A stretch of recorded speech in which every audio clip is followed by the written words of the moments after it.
I'm sure many of you who've been to Rome will have experienced what an extraordinary palimpsest the city is, where just walking out into the street, you can walk through 2,000 or even 3,000 years. And of course, an enormous amount has been written about the history of Rome right across that period. And indeed, a great deal has been written about the history of the popes as well.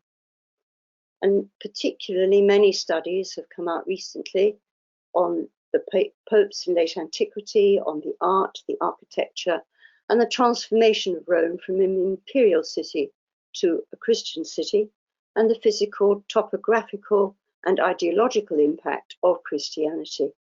And there are actually many more in progress. But my book is not a straightforward history of Rome, either of early medieval Rome or indeed of the early medieval papacy. Instead, it's a study of Rome through the prism of the text known as the Liber Pontificalis, written in Rome itself. And my principal themes, therefore, are first of all the way a particular text can record and determine our perceptions of the past, and thus shape or even manage memory. And secondly, I analyze the text to try and work out the distinctive representation of the popes and their role as successors of St. Peter. And I trace how the city depicts the city of Rome itself as a holy city of saints and martyrs. And lastly, I ask who read it, who copied it, and explore the production, dissemination, and reception of the Liber Pontificalis. Now, in what follows, I'm going to show you some of the things that I've worked on, in particular the illustrations, but I'll also give you an outline of what I'm going to say. So I'm going to go to share screen now, and this is technically demanding for me, but let's hope for the best. You should all now have a whole screen. It's not the one I want you to see, that's one. So in the 25 minutes that follow, I should like briefly to introduce you to the text and give you a short summary of the themes that I address in the 6 chapters of my book. These are the transformation of the city of Rome, the apostolic succession of the popes, and the building and embellishment of churches in honor of the saints, the significance of the papal chronicling of contributions to liturgy, law, doctrine, and the establishment of papal authority, and the implications of the early manuscript evidence. So, first of all, what is the Liber Pontificalis? Well, it's an historical narrative in the form of chronologically ordered serial biography. So it has a biography of every pope from number 1, St. Peter, to number 112, Stephen V. But it's not a late 9th century text. Although we do not know precisely when, where, or even by whom it was produced, nor how it was distributed, there is general agreement that it was first compiled in Rome in the first half of the 6th century within the papal administration. And that's LP1 on the screen. Then it was resumed and updated in the course of the 7th century by anonymous officials within the papal administration in the 7th century. That's LP2A, B, and C on your slide. Then continued thereafter into the 8th and the 9th centuries, LP3 and 4, with the biographies sometimes added in batches and sometimes on a life-by-life basis. Now, these stages of composition have been more or less agreed over the years, largely as a result, in particular, of the splendid 19th century scholar Louis Duchesne. And this is the reconstruction that they have proposed, and I have modified a little. And it's because the text constructed the historical identity of the Pope as Bishop of Rome and of the Universal Church that I've suggested that it invented the papacy in both the old sense of the Latin word inventio as discovery, as well as in our modern senses. Now, the Liber Pontificalis also extended the history of Rome in ways which augmented and enriched the identity of the city and of the people. So let's look a little bit more at the structure. And as I've said, you'll get glimpses of the manuscripts I've worked on over the years. Each pope's biography is structured in a similar way. And the examples here are the simple ones of Lucius and Stephen. So basic structure is that you're given the name of the pope, his natio, which could mean where he was born or what his family origin was, then his parentage, the length of his reign, the way he was elected, his career, the buildings that can be associated with him, though most of those are only from the 4th century onwards, ordinations, death and burial, and finally, the length of the vacancy before the next successor. So if I quote the life of Lucius, Lucius, born in Rome, son of Porphyrius, held the see 3 years, 3 months, 3 days. He was crowned with martyrdom. He was bishop in the time of Gallus and Volusian. He was exiled. Later, by God's will, he returned safe to the church. He laid down that 2 priests and 3 deacons should not leave the bishops wherever he was to be witness on the church's behalf. He was beheaded by Valerian on the 5th of March. He gave power over the whole church to his archdeacon Stephen on his way to his passion. He performed 2 December ordinations, 4 priests, 4 deacons, for various places, 7 bishops. He was buried in the cemetery of Callistus on the Via Appia on the 25th of August. The bishopric was vacant for 35 days. Now, the interesting thing about this structure is that it mirrors the structure of the classical imperial serial biographies, which I've listed on the slide here, and give you an indication again of the way the biography is structured, the emperor's name, the life before he became emperor, the process of becoming emperor, including disputes and rivals, the career as emperor, including rebellions, legislation, public works, buildings, patronage, religious observance, the death and burial, and the length of reign. So in choosing the imperial format for their history, the compilers of the Liber Pontificalis were making an obvious ideological as well as historiographical point. Now, this format, too, acquires even greater significance when we consider the text's initial production. As I've already mentioned, everything about this text is disputed, but my current view is that the compilation coincides with the beginning of the Ostrogothic Wars, when the armies of the Eastern Emperor Justinian invaded the Ostrogothic kingdom that had been established in the former Roman imperial territory in Italy. And the slide depicts life 59 of Pope Agapetus, in which the Emperor Justinian prostrates himself before the Pope, and thus provides a fitting climax to this first section of the Liber Pontificalis. Now, perhaps it would be helpful if I explained the historical background very briefly, and I've given you some dates here so that you can keep track of what I'm saying, and the map too may help. During the 4th and 5th centuries, the Western Roman Empire emperor had rarely resided in Rome, was much more likely to be in Milan or Ravenna. In Rome, as in many other cities in the Western Empire, after the legalization of Christianity by the Emperor Constantine in the early 4th century, the bishop emerged as a major political and administrator, as well as religious leader. After the deposition of the last Roman emperor in the West by the military leader Odoacer, and from the 480s by the Ostrogothic king Theodoric, based in the Roman imperial city of Ravenna, Italy was ruled by these people. And on Theodoric's death in 526, his grandson Athalaric succeeded at the age of 10, more or less under the regency of his mother.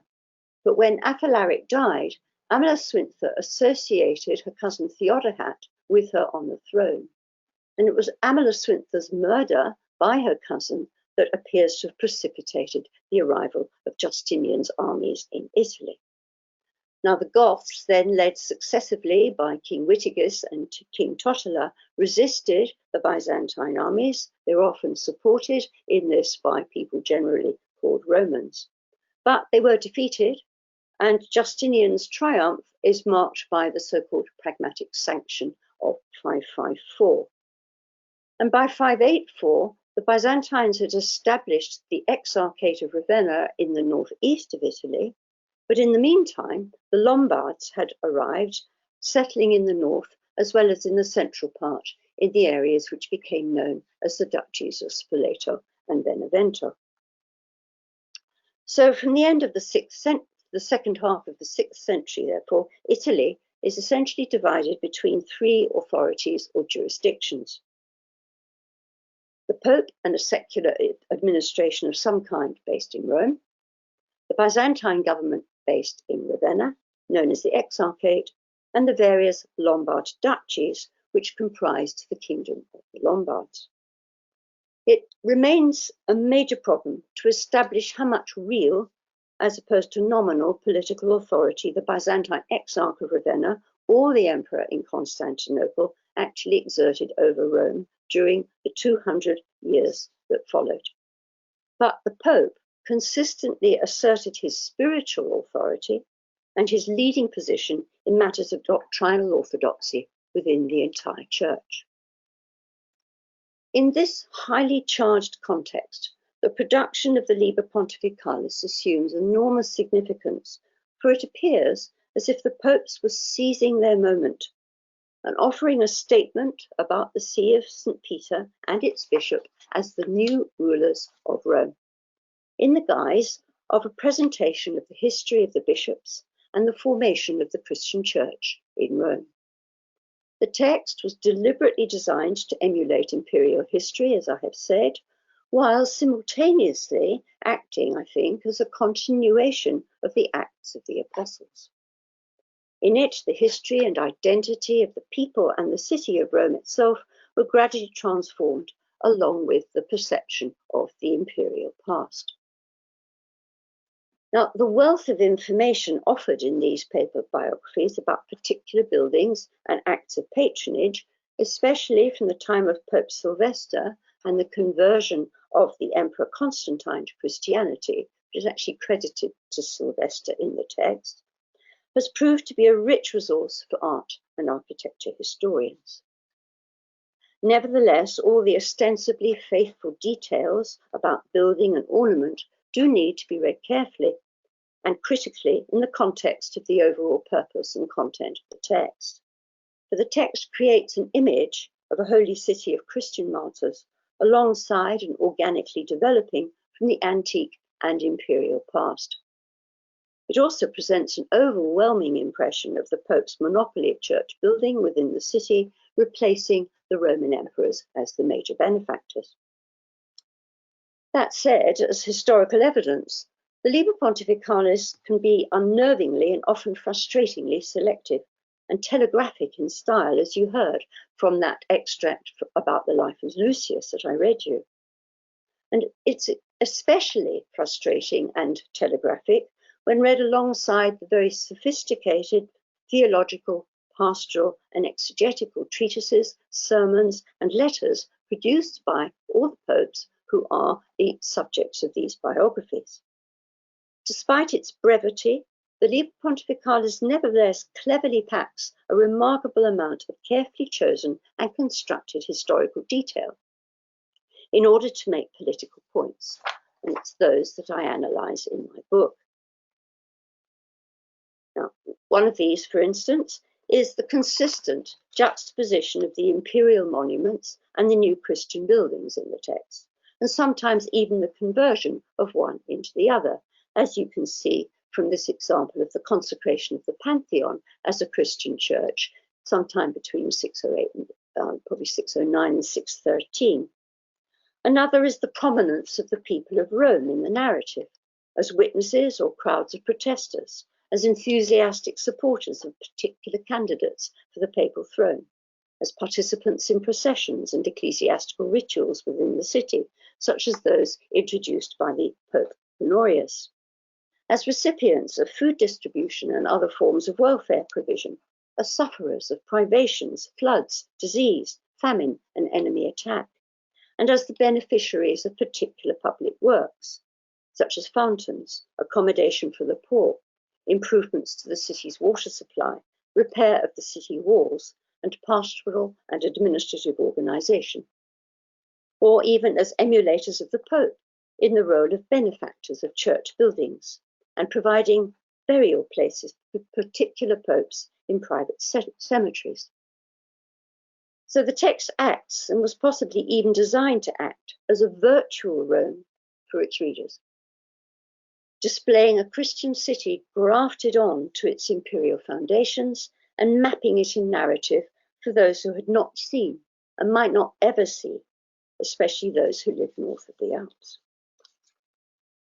The most famous of the stories of support from the people of the city of Rome for the popes is the story illustrated from this 18th century edition of Pope Cornelius in the middle of the 3rd century, who, so the text goes, at the request of a certain Lady Lucina, took up the bodies of the apostles Saints Peter and Paul from the catacombs at night.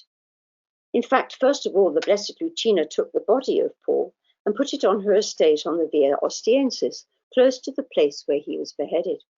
The Blessed Cornelius took the body of St. Peter and put it close to the place where he was crucified, among the bodies of the holy bishops in the Temple of Apollo, on the Mons Aureus on the Vatican, at Nero's palace on the 29th of June. The shrine of St. Peter, apparently thus created, became the site of the magnificent Basilica of St. Peter's, founded by the Emperor Constantine, though naturally there has been considerable discussion about this story, as well as the chronology and location of the burial of St. Peter himself. In the Liber Pontificalis, however, it is St. Peter's career that provides the foundation story for the Church as a whole. It offers many aspects of Christian identity, developed further in the rest of the text. Peter's teaching, his organization of the clergy, the sharing of the stories of the Gospels and placing the Gospels both as central to the Christian faith and confirmed by St. Peter, the recognition of both the letters of Peter as part of the New Testament canon, the dramatic affirmation of faith in the face of imperial persecution, culminating in Peter's execution, the rejection of Simon Magus's heretical views as an indication of St. Peter's maintenance of the Catholic apostolic faith, Rome's primacy in relation to Antioch and Alexandria, and finally, Peter's major cult in Rome. The life of Peter also spells out Peter's provision for the succession, with his appointment of Clement reiterated in the life of Clement, that's Pope number 4, that you see here, preceded by the lives of Linus and Cletus. Further, the Liber Pontificalis provides a narrative about the Christian community of Rome, its many martyrs and martyred bishops under pagan emperors, and the leadership of Pope Sylvester and his successors under the Christian emperors. And incidentally, the popes in the texts are always numbered. They're not, when you have many Gregories or many Felixes or Bonifaces, it's not Boniface 1, 2, the kind of thing that we observed from Rob Bartlett's talk on Tuesday, those of you who heard it. But the popes are numbered in this inexorable sequence from 1 onwards. It was from the 4th century onwards that Rome's topography was transformed, with many new buildings as well as converted old public buildings, both within and without the walls, created to honor the Christian saints and accommodate Christian ritual. In structure and material, these marvelous buildings, many of them still visible in Rome, evoked an ancient and imperial past, but simultaneously they offered new spaces with new functions, images of Christ and his saints and of various popes, as you see from these examples: San Cosma and Damiani, San Lorenzo fuori le mura, San Agnesi fuori le mura, San Paolo fuori le mura, and the Lateran baptistry, just a few examples. In all of these, there are decorative sequences of new and recycled marble columns, elaborate floor and wall revetments, and extended series of narrative cycles illustrating the biblical and hagiographical texts of the Christian religion. One of the most dramatic sequences of these is the 8th century church of Santa Maria Antiqua. Well, it's actually 6th century onwards, but most of the frescoes you see here are late 7th and 8th century. And some of them, according to the Liber Pontificalis, were the responsibility of Pope John VII. The 6th century authors and later continuators of the Liber Pontificalis constructed a chronology also of the Pope's contributions to doctrine, ecclesiastical organization and law, the structure of the Christian year, and the liturgy, And by that, I mean that the 6th century authors had what they had in the 6th century and put it into some kind of chronological sequence in relation to particular popes before that. All of these made a very powerful historiographical case for the authority of the Pope. Just a few examples. I give here the record of Pope Sylvester's synod in Rome, but there are many other instances in the text of papal legislation. Then there are the particular claims made for the Pope's responsibility of adding certain things to the liturgy, especially to the Mass. And here, Telesphorus and Symmachus are credited with making decrees about Gloria. Sergius I is credited with introducing the Agnus Dei into the liturgy, as well as the Marian feasts, and at his time also there is the Feast of the Exaltation of the Cross. An obvious question with any text from any period is who had access to it and who read it. I tried to understand the text transmission and reception by looking at every early medieval manuscript of the text.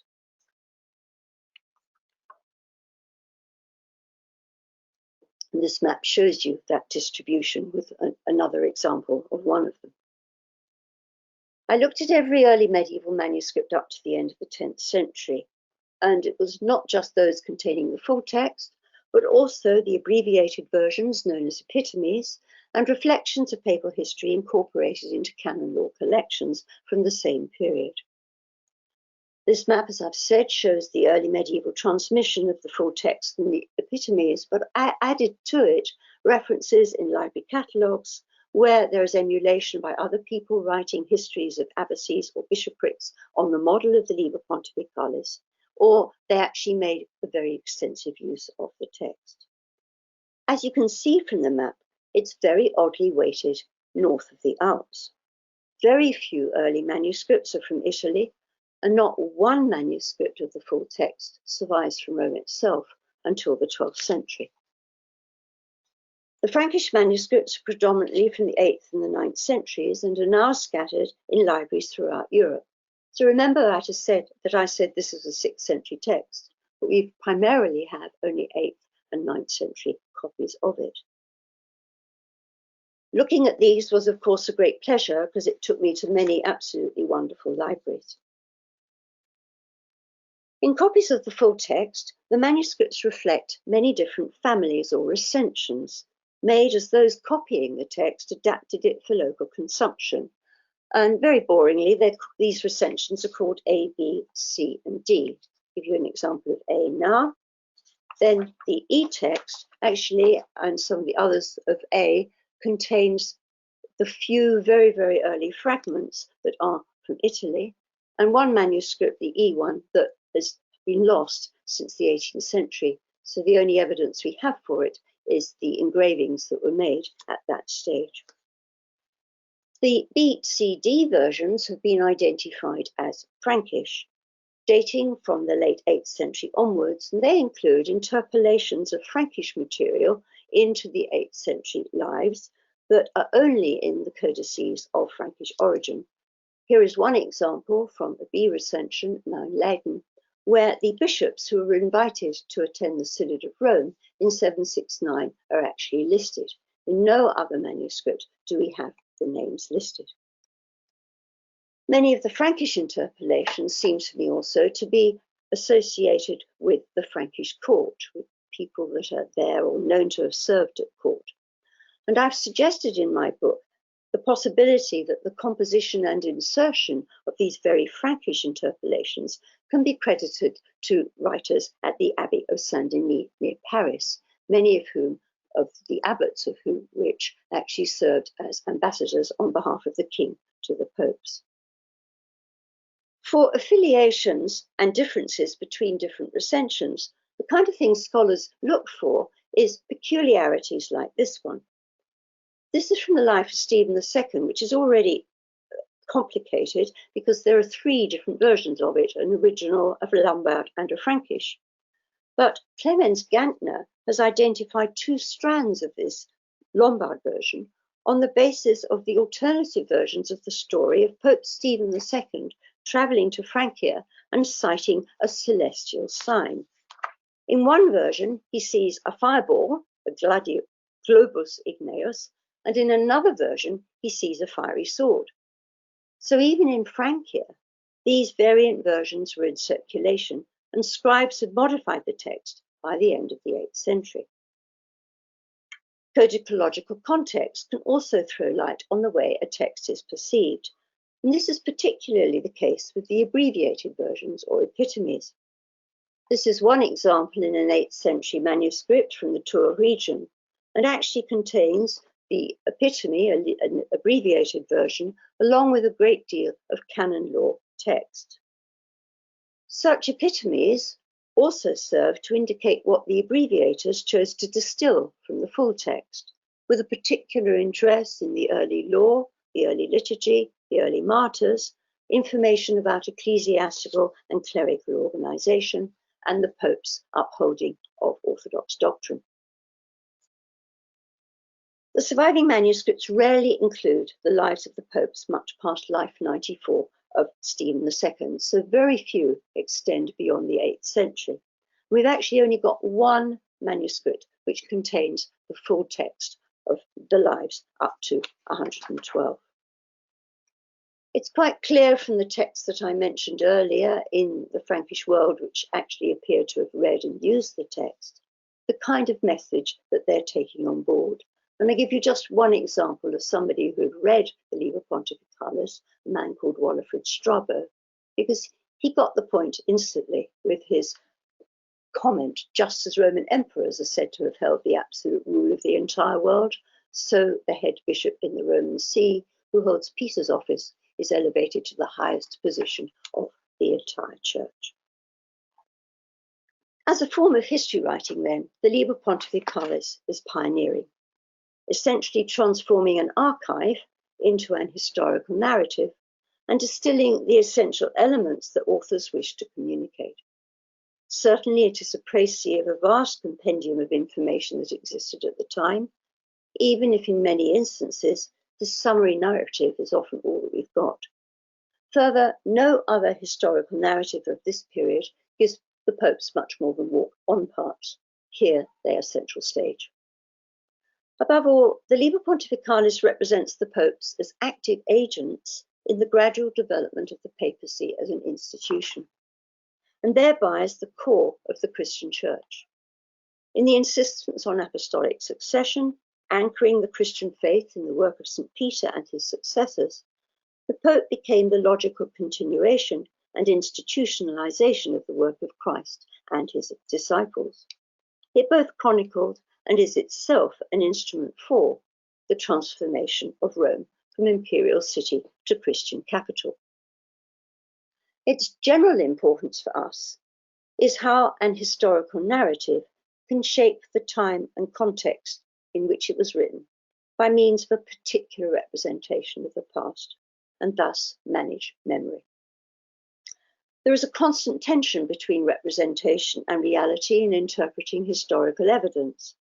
Specifically, however, I argue in my book that the text of the Liber Pontificalis was designed to shape the memory and a particular understanding of the history of the popes and of the city of Rome. So this invention of the papacy, therefore, articulates an understanding of the popes that was repeated and extended throughout the Middle Ages and into the early modern period. So thank you very much for listening, and I shall be happy to answer any questions that you may have. I'm just going to revert now back to stopping.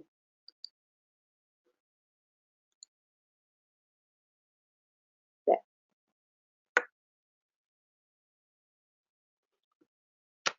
So if you've got any questions, right. I've simply got to, hang on a second, right.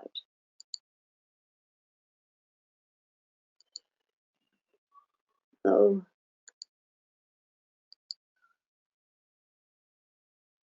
I've got part of a question. I'm not sure, Amy, how I get all of it. Oh, here we go.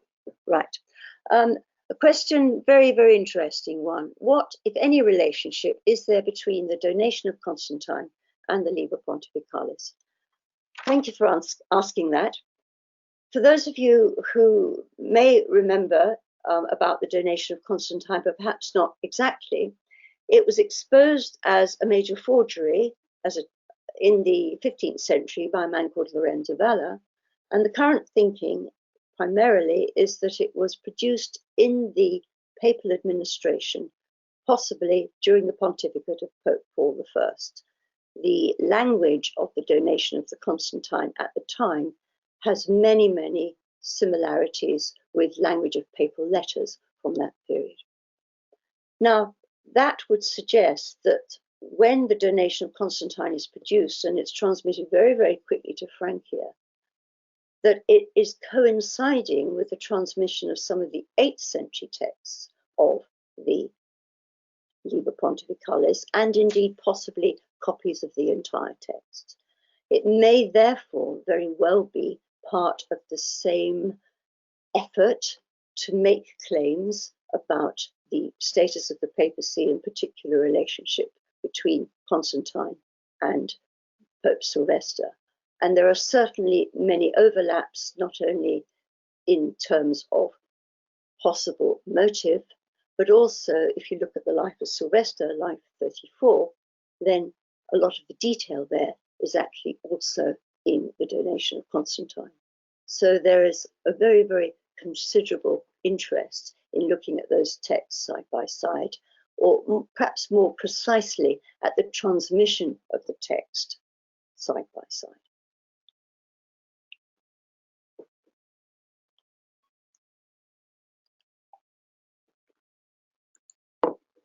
Next question is, what kind of sources would the authors of the Liber Pontificalis have had access to? That too is really very important. If we look at the 6th century, what they have had available to them is lists of popes. They also had lists known as the depositio of Martyrdom, so places where they were buried had been recorded. There's also a very important text known as the De Viris Illustribus on Illustrious Men by Jerome, where he actually gives you details about particular authors and what they wrote. And for Peter and for Clement, there is a very, very good correlation between the Liber Pontificalis and the De Viris Illustribus. There are also chronicles and histories put together. For the 4th century, we have Eusebius's chronicle, which was translated into Latin and extended by Jerome up to the 378. And there too, Jerome actually uses the popes as a way of anchoring some of his chronology and his narrative once he gets past the conversion and the reign of Nero. Now, I say Jerome because the insertion of papal detail is much greater than the original Greek version of Eusebius, but Eusebius also put popes and the bishops of Rome into both his chronicle and to the Historia Ecclesiastica that he wrote. Now, as well as that, there were various texts of acta, some of them very much in the way of legends and saints' lives and hagiography of a number of the individuals available up until the 6th century, which were then incorporated. Once we're into the 7th and 8th century extensions, then there are other chronicles, lists, records that are kept. But we also have in the Liber Pontificalis, as I mentioned and implied with one or two of the slides, lists of estates, lists of dedications of churches, lists of gifts, lists of decorations. And the idea is that the authors, if not themselves in the papal office responsible for the estates and the looking after all the churches, were certainly next door or even on another side of the room from the available archives and materials. So there's a lot of material that's going into these sources, which are in papal registers. Added to that, of course, we've got the letters. Although the Liber Pontificalis claims that it's way back under Julius that the whole papal office is established with authors to write, it may well be right, but certainly we have papal letters emanating from the papacy from a very, very early period. And the popes kept registers of all their outgoing letters. We don't have a lot of them surviving, unfortunately. One major collection is the letters of Pope Gregory I, which was actually compiled at the end of the 8th century. So a lot of them weren't included, but a good 800 of them were. Other letters that we know about from the popes are actually recipients' copies, so that's another form of information. So all these things are going together, and whoever is putting this history together is making a very sincere effort to try and structure what he wants to say from the material available to him. And just occasionally he can't. There's a beginning at the beginning of the life of Pope Dionysius where he says, well, I can't tell you who his parents are because I haven't been able to find it out. Thank you.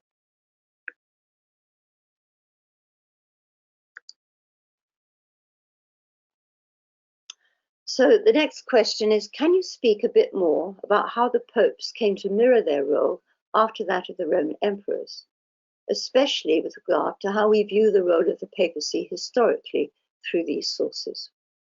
Well, that's a nice question to ask. It takes a number of forms. When I was talking about the papal embellishment of churches, I'll start with the material evidence. When we look at the Basilica of St. Peter or St. Paolo, or buildings that we know are associated with the emperors, or indeed not churches but other imperial buildings, they're built in a very, very magnificent style. So when popes start founding churches, building churches, decorating churches, and use the same kind of materials, it seems to me that they're making a very, very obvious visual point. Another way, which has been discussed quite a lot by scholars, and there's a lovely article by Mark Humphreys about it, is the processions and way in which the people are involved in religious rituals in Rome, so that the whole visual and display of the popes is very, very similar. Audiences, processions, special religious rituals in which the popes are taking part. So that's added to it. Then the leadership they offer within Rome and the leadership they offer within the church, they're offering very, very specific models of themselves as leaders. Now, I'm not suggesting that they are taking on secular rulership as defined, but what they are doing is actually emulating the style of rulership in issuing legislation concerning the church, in pronouncing on doctrine, in the way they present themselves, in the structure of their administration. So, and then finally, of course, in this historiographical way, they are making the obvious parallel. They're asking their readers to make that connection and say, right, first of all, we had serial biographies of emperors, and now we have serial biographies of the new rulers of Rome, the popes. I hope that's a sufficient answer.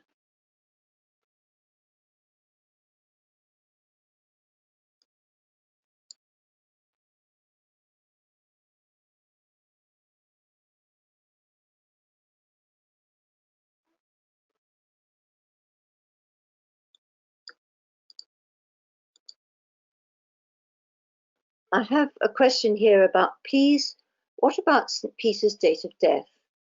The 29th of June was the day in which both St. Peter and St. Paul were venerated in St. Bastian's catacombs, wasn't it?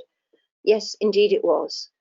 I think we possibly have to take on board the idea that the 29th of June is a day that's chosen, possibly, according to the Liber Pontificalis by Cornelius, as the date of veneration, or it may even have been a date venerated from the very, very beginning. In calendars that are very, very early survivals, we have this noted. The whole idea of the burial in St. Sebastian's catacombs and then the translation is, of course, an extraordinarily interesting one. And you may have noticed when I was showing you the life of St. Peter that right at the bottom it too said that he was buried on the Vatican Hill. So what we have is the 6th century record of where Peter's body now is, and then in the course of the narrative telling you about how that actually came about. But whether that was really the actual date, I suppose we simply have to take that on trust for what has been transmitted to us.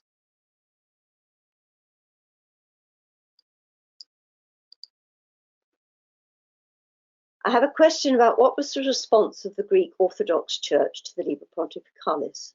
That's an extraordinarily interesting question. We don't know.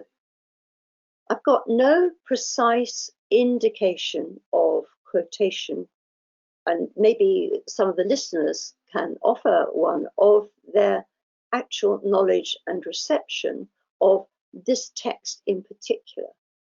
There's an enormous amount of communication between the Greek Orthodox Church and the Roman Catholic Church throughout the early Middle Ages. Some of it is not very friendly because they're out of agreement with each other in differing definitions of the Trinity in particular and the status of Christ. There's certainly regular communication between the Greek Church, the Patriarch in Constantinople, and with the popes. Constant embassies are recorded. We have letters, lots and lots of communication. And also with the Eastern Mediterranean Church, we have people coming to Rome. Some of them are actually more or less religious exiles in that they are out of sympathy with the Greek versions of Christology and come and settle in Rome instead. But an actual recorded response to the Liber Pontificalis we haven't got.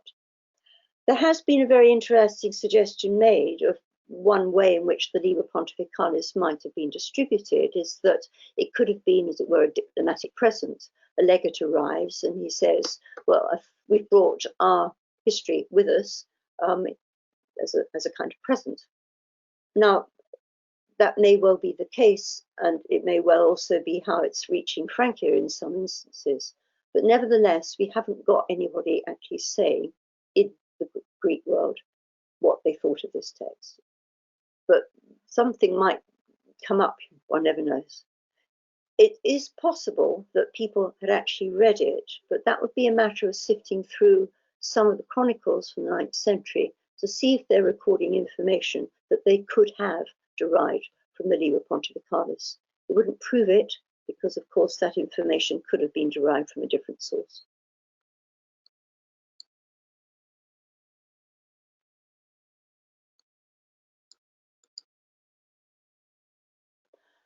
Next question is, did the officials of the former Western Empire transfer to the papal administration? Explaining perhaps the similarity in approach that you mentioned. Well, that's a very interesting question as well. It's certainly a possibility if one's talking about clerks in an administration, notaries who know the law, know how to put a legal document together. It would make sense for some of them then to find jobs in the new administration. It's also the case that we can occasionally document somebody who is playing the same kind of role that one might have played in the former Western Empire in terms of somebody in charge of the estates, somebody in charge of the repair of the walls, and some of these secular officials not so much transferring to the papal administration as working for the popes as part of the administration, so that you could have the department that would look after the upkeep of the walls and the mills and the water supply and such things, and the pope basically would be the head of the lot. We don't often have a lot of information about the particular officials, but we do have a sufficient number of references to them to suggest that the popes did indeed have a secular wing to their administration.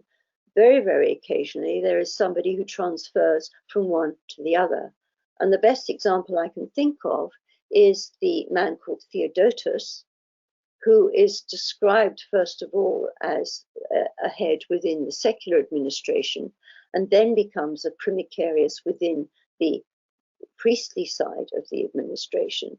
And Theodosius is particularly famous for us because we have portraits of him and all the results of his patronage of the Church of Santa Maria Antiqua in Rome, with the frescoes on the walls, and also the gift that he gave to another church in Rome, San Andrea Pesceria, where there is a list of the relics of the saints that he brought from the catacombs into Rome and installed in that church in the middle of the 8th century. And on Theodotus, there's another Cambridge University Press book, if I may mention it, which has just been published by John Osborne, and he talks at length about Theodosius and his family and the important contribution he made to the frescoes of Santa Maria Antiqua. It's called Rome in the 8th Century, A History in Art.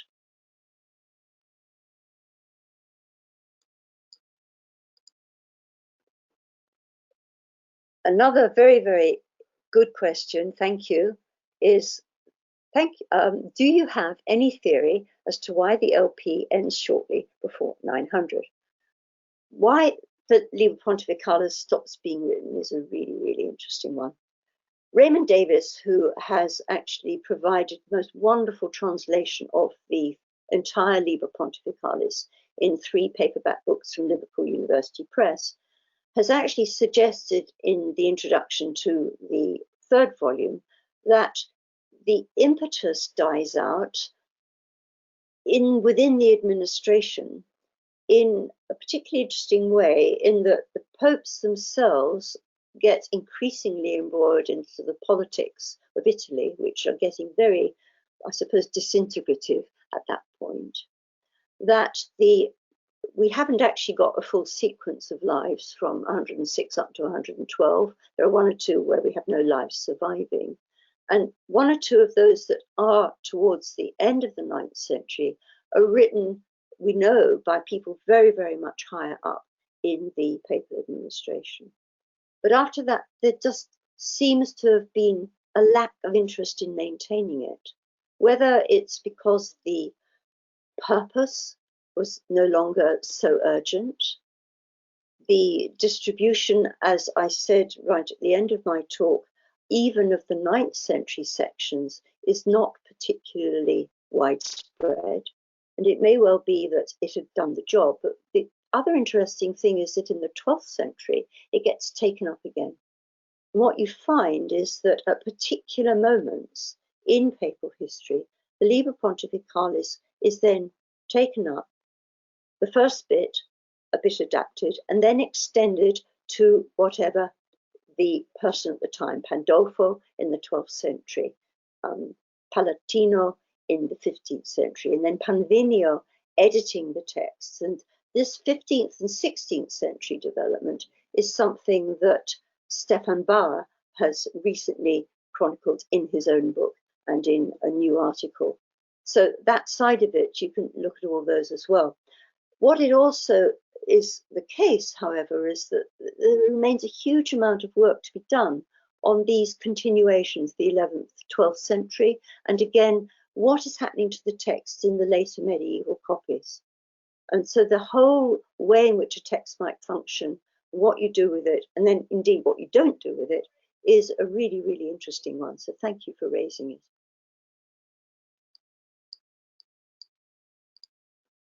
Another question.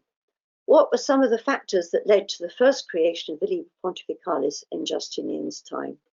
Another huge question, thank you. The first element that I might mention is simply the absence now of clear political authority when it's being challenged. The Ostrogoths are in deep trouble. They're fighting for their existence. It's uncertain who is now really in control. Certainly the popes in Rome want to make sure that Rome stays well managed and well conducted, so that the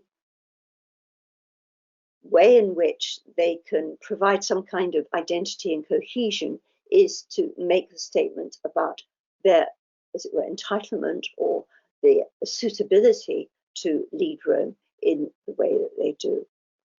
The challenge, I think, doesn't emerge for quite some time, but another factor, I think, is also the doctrinal problems. And in fact, so great were the doctrinal problems at the beginning of the 6th century that some scholars have suggested that that may actually be a better place to locate the first composition of the Liber Pontificalis.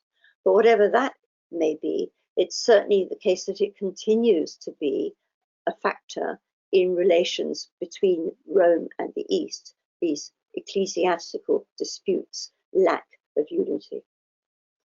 A third element might be that in the whole of the Western Empire, one is actually dealing with, or the whole of what used to be the Western Empire after 476, you actually have areas which have broken off. They're independent. They are now ruled by, for want of a better word, Germanic rulers in conjunction often and mostly with the Romans within those particular former Roman provinces.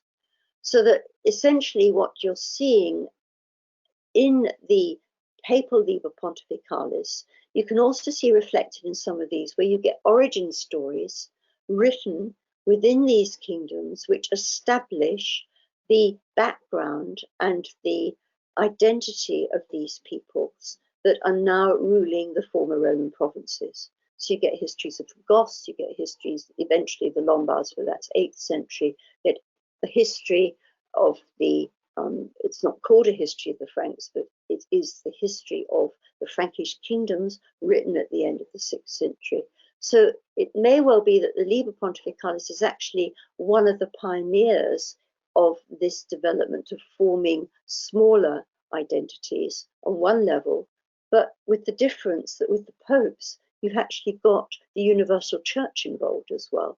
And this very, very strong consciousness of the need to continue to provide leadership of the church at a time when essentially it was perceived to be threatened. Another possible factor, as I think about it, is that the Ostrogoths were officially heretics. They were Arians. They believed a different form, they had a different understanding of Christ's position within the Trinity and were regarded as heretics by the Catholics. So it's another reason for the popes and the papal administrations to assert the papal identity at this time, just at the precise moment when you have it being apparently challenged politically by these invading armies.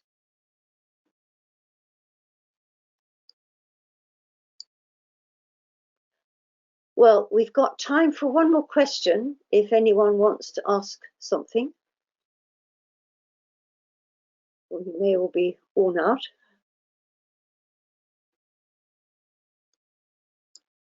I have one more question.